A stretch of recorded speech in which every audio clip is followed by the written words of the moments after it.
ഇന്ന് തന്നെ ഡൗൺലോഡ് ചെയ്യൂ. കാണൂ നിങ്ങളുടെ ഫേവറേറ്റ് ഷോസ്. അന്ന് കൂടുതൽ സേഫ്റ്റിക്ക് വേണ്ടി അവൻ തന്നെ പെൻഡ്രൈവ് മറ്റാരെയെ കൊണ്ട് അശ്വതിയെ ഏൽപ്പിച്ചതായിരിക്കും. തെളിവില്ലാതെ ഒന്നും ഉറപ്പിക്കാൻ പറ്റില്ലല്ലോ. George sir. സർ. ജഡി, ഒരു ലീഡുണ്ട്. സർ. ഇന്ദിര ടിവിയിലെ പൂർണിമയുടെ സഹോദരൻ പൃഥ്വിക്ക് എക്സുമായി ബന്ധമുണ്ടെന്നുള്ള ഒരു ഇൻഫർമേഷൻ കിട്ടിയിട്ടുണ്ട്. പെൺകുട്ടിയെക്കുറിച്ചും അവരുടെ വീട്ടുകാരെക്കുറിച്ചും ഒരു വിവരവും അന്വേഷിക്കാതെയാണ് ഈ വിവാഹം നടത്താൻ പോകുന്നതെന്നുള്ള കാര്യം എനിക്ക് മനസ്സിലായി. എന്താ മാവ, എന്താ പ്രശ്നം? നിനക്ക് ഇത്രയ്ക്ക് വിവരമില്ലാതായി പോയോ ചന്ദ്രേ? നിങ്ങൾക്കാർക്കും നേരമില്ലെങ്കിലേ കാരണവരായിട്ട് ഞങ്ങൾ ചിലർ ജീവിച്ചിരിപ്പുണ്ടല്ലോ, ഒന്നൊന്ന് ചോദിക്കാമല്ലോ. അങ്കിള് കാര്യം എന്താന്ന് വെച്ചാ പറഞ്ഞാലല്ലേ ഞങ്ങക്ക് മനസ്സിലാവും. എന്തോ വലിയ പ്രശ്നമുണ്ട്, അല്ലെങ്കിൽ ചേട്ടൻ ഇത്രയ്ക്ക് ദേഷ്യപ്പെടില്ല. പ്രശ്നമുണ്ട്. ഇവര് നമ്മുടെ പൃഥ്വിക്ക് വേണ്ടി കണ്ടെത്തിയിരിക്കുന്ന പെണ്ണേതാണെന്ന് അറിയോ? ആ ജയശ്രീയുടെ മോളാ പെണ്ണ്. ഏത്? ആ കൊലപാതക ജയശ്രീയോ? അതെ.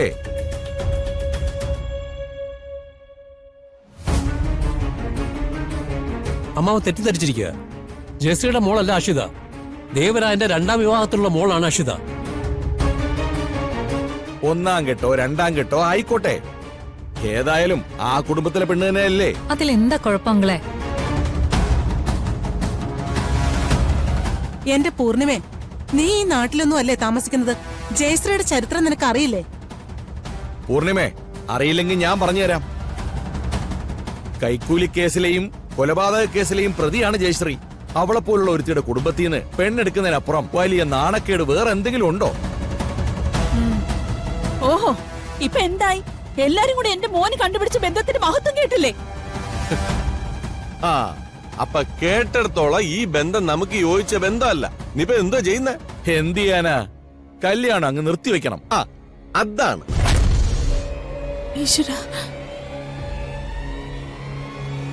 അതെങ്ങനെ ശരിയാവും അങ്കിളെ? ഈ അവസാന സമയത്താണോ ഇതൊക്കെ പറയുന്നേ? അതെ, നമ്മൾ കല്യാണം കഴിക്കാൻ പോകുന്ന പെൺകുട്ടിയെ കുറിച്ച് തിരക്കിയാ പോരെ? കുടുംബക്കാരെ മുഴുവൻ നമ്മൾ അന്വേഷിക്കണോ?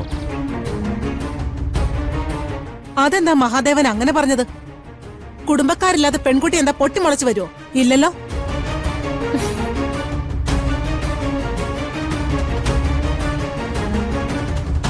ഇവരുടെയൊക്കെ ഉദ്ദേശം വേറെ ആയിരുന്നു അമ്മാവ.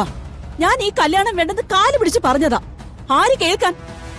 ഇപ്പൊ കേട്ടില്ലേ ഓരോരുത്തർ കണ്ടുപിടിച്ച കല്യാണത്തിന്റെ മഹിമ. ചന്ദ്രമതി, നീ ടെൻഷൻ ആവണ്ട. നിന്റെ ഭാഗ്യത്തിനാ കല്യാണത്തിന് മുൻപ് ഞാൻ ആ ദേവരാജനെ കണ്ടത്. അല്ലെങ്കിലേ നിന്റെ മോന്റെ ഭാവി നശിച്ചു പോയനെ. ഇനി ഈ കല്യാണം തടയുന്ന കാര്യം ഞാൻ നോക്കിക്കൊള്ളാം.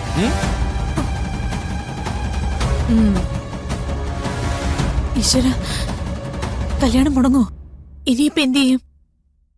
എത്രയും പെട്ടെന്ന് നാത്തൂനോട് വിവരം പറയണം.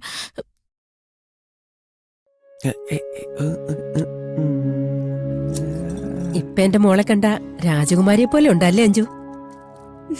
അല്ലെങ്കിൽ എന്റെ അശി സുന്ദരിയല്ലേ? നിങ്ങള് രണ്ടുപേരും കൂടെ എന്നെ കളിയാക്കിയതാണോ അതോ സത്യാണോ? ചേച്ചി, നമ്മുടെ അമ്മ എപ്പോഴും സത്യം പറയലാണല്ലോ. ശരിയാ, പക്ഷെ ഇപ്പൊ പറഞ്ഞ സത്യ. പിന്നെ ഈ വേഷത്തിൽ കാണാൻ നല്ല ഭംഗിയുണ്ട്. സത്യം പറയാലോ.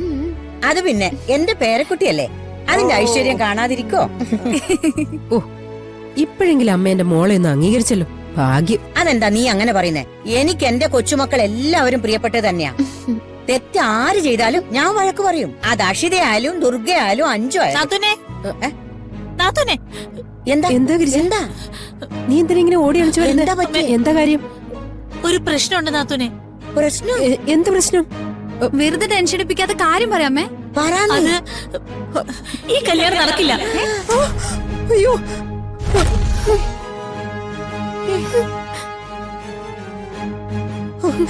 എന്താ എന്താ ഈ പറയുന്ന ഗിരിജേ? ചന്ദ്രമതിയുടെ അമ്മാവനും മറ്റും സംസാരിക്കുന്നത് ഞാൻ എന്റെ ചെവി കൊണ്ട് കേട്ടതാ. അപ്പച്ചി പറയുന്നത് സത്യമാണോ? അതേ മോളെ, ഞാൻ അതുവഴി നടന്നു വന്നപ്പോ വ്യക്തമായി കേട്ടതാ. നീ എന്താ കേട്ടത്? അത് കല്യാണം അങ്ങ് നിർത്തിവെക്കണം. ഈശ്വര, ഞാനിനി എന്ത് ചെയ്യും?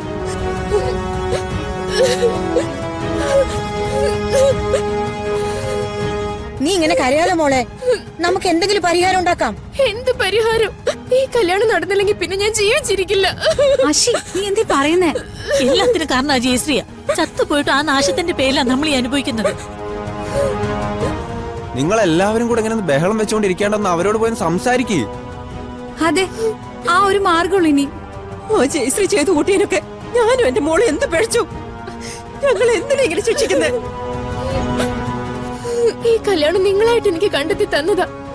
എല്ലാത്ത മോഹങ്ങളൊക്കെ മനസ്സിൽ വളർത്തിയിട്ട് എന്നെ ചതിച്ചാൽ അറിയാലോ നിങ്ങൾക്ക് അഷിതേ.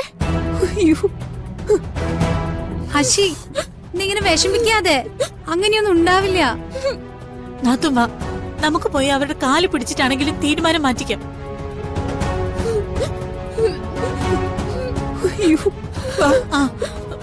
ഞാനും വരാം. ആ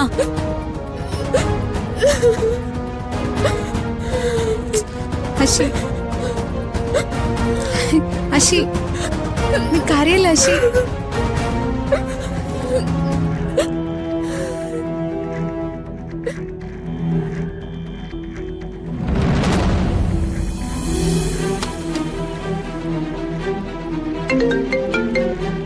ഹലോ അഖിൽ. ഹലോ ജെഡി, ഞാൻ CCTV ഫുട്ടേജ് ചെക്ക് ചെയ്തപ്പോ ഒരാളെ സംശയം തോന്നുന്ന രീതി കണ്ടു. എന്ത് സംശയം അഖിലിന് തോന്നിയത്? ഒരിക്കൽ പബ്ബിൽ വെച്ച് മേനോന്റെ ആളുകൾ എക്സിന്റെ കയ്യിൽ നിന്ന് ഒരു പെൻഡ്രൈവ് വാങ്ങുകയോ മറ്റോ ചെയ്തില്ലേ? യെസ്. ഹോസ്പിറ്റലിലെ വിഷ്വൽസിലും ഇതേ ആളെ കണ്ടു. ഞാൻ അയാളുടെ ഫോട്ടോ ഇപ്പോൾ അയച്ചുതരാം. He looks very familiar. എവിടെ എങ്ങനെയാന്ന് പെട്ടെന്ന് ഓർമ്മ കിട്ടുന്നില്ല. You just have A look. Okay, send ചെയ്യൂ. എന്താടോ?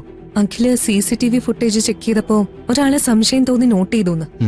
അയാള് പെൻഡ്രൈവ് കൈമാറിയ പബ്ബിലും ഹോസ്പിറ്റലിലും കോമൺ ആയി ഉണ്ടായിരുന്നു. അതാരാ? ഇപ്പൊ ഫോട്ടോ വരും.